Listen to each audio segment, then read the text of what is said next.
Share बाजार में हजारों करोड़ का चूना लगाने वाला और घोटालेबाज हर्षद मेहता का चेला केतन पारेख एक बार फिर लौट आया है।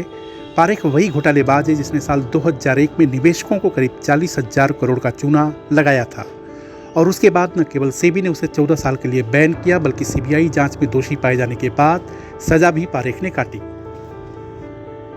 लेकिन कहते हैं ना, आदमी अपनी फितरत नहीं बदलता है तो केतन पारेख कैसे बदलता। उसने फिर चूना लगाकर कमाई करने का तरीका अपनाया, लेकिन इस बार पारेख का खेल जल्दी पकड़ में आ गया है। गुरुवार को केतन पारेख समेत 3 व्यक्तियों को शेयर बाजार से तत्काल प्रभाव से बैन कर दिया गया है। इन लोगों पर एक फ्रंट रनिंग मामले में शामिल होकर 65.77 करोड़ रुपए का अवैध लाभ अर्जित करने का आरोप है। इस बार सेबी ने किसी जासूसी उपन्यास की तरह केतन पारेख के घोटाले को पकड़ा है। नंबरों की ट्रैकिंग और व्हाट्सएप चैट के जरिए सेबी ने केतन पारेख की पहचान शेप शिफ्टिंग वाले व्यक्ति के रूप में की है। केतन पारेख सेबी से बचने के लिए लगातार अपना नंबर बदलता रहा, लेकिन सेबी ने बेहद ही थ्रिलिंग अंदाज में अपने काम को अंजाम दिया है। पारेख कई नंबरों का इस्तेमाल फ्रंट रनर संस्थाओं को ट्रेडिंग निर्देश देने के लिए कर रहा था। फ्रंट रनिंग का मतलब एडवांस इंफॉर्मेशन के आधार पर शेयर बाजार में खरीद बिक्री करना और मुनाफा कमाना होता है। उस समय तक यह सूचना ग्राहकों को उपलब्ध नहीं होती है। केतन पारेख जिन नंबरों का इस्तेमाल ट्रेडिंग निर्देश के लिए कर रहा था, उन नंबरों को सर्च और सीज अभियान के दौरान विभिन्न मोबाइल उपकरणों से और विभिन्न संस्थाओं की गवाही से सेबी ने हासिल किया है।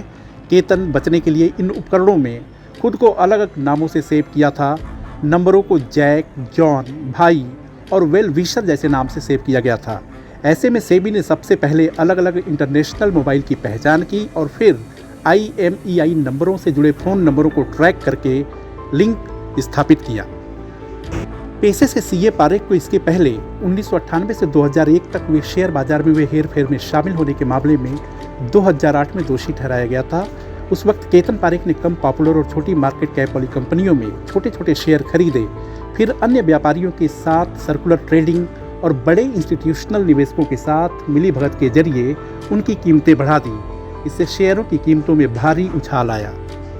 10 शेयरों के सेट को बोलचाल की भाषा में K10 शेयर कहा जाता था। इसी मिलीभगत का ही परिणाम था कि पेंटा मीडिया ग्राफिक्स जैसे K10 स्टॉक की कीमत 175 रुपये से बढ़कर 2700 रुपये हो गई थी।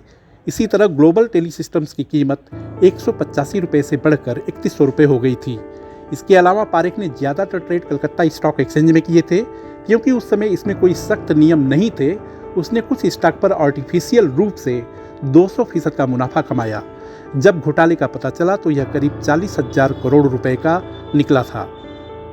लेकिन इस बार केतन पारेख पर सेबी का शिकंजा जल्दी चल गया और निवेशकों को बड़ी चपत लगने से बच गई।